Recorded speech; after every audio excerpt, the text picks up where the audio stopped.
Hi, it's Tina and Tim again, and we're sticking with the Child Protective Services topic. So this time, if Tim can quickly go through the process from the initial call to the hotline through the final letter a person receives after the investigation is completed. All right, so quickly, I'm going to go through this. So you get the initial call, they say it raises to a level that it requires us to investigate.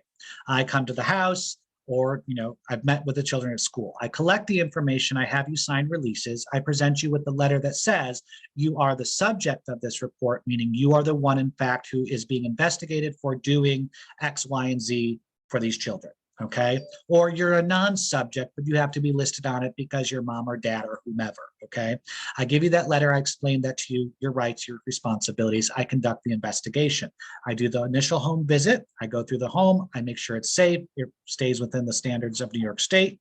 I will have to make 2 subsequent follow-up visits. There's a time frame of which I can keep the case open. That's no more than 60 days. I may close a case as early as 30 days.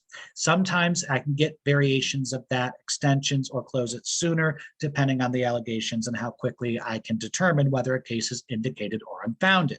If a case is indicated, that means that you rise to enough of credible evidence that supports the allegations. Boom. Or it does not rise to that level of some credible evidence. I unfound it, meaning there was not enough proof here to say that these things happen. Once I've done that, I will issue a letter that says it was indicated or it was unfounded. If it's unfounded, it just simply goes away.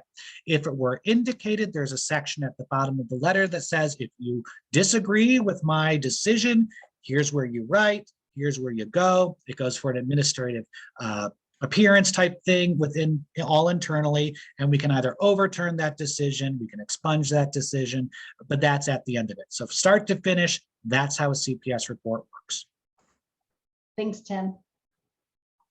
Don't forget to like our page. This is a little more depressing, or subscribe.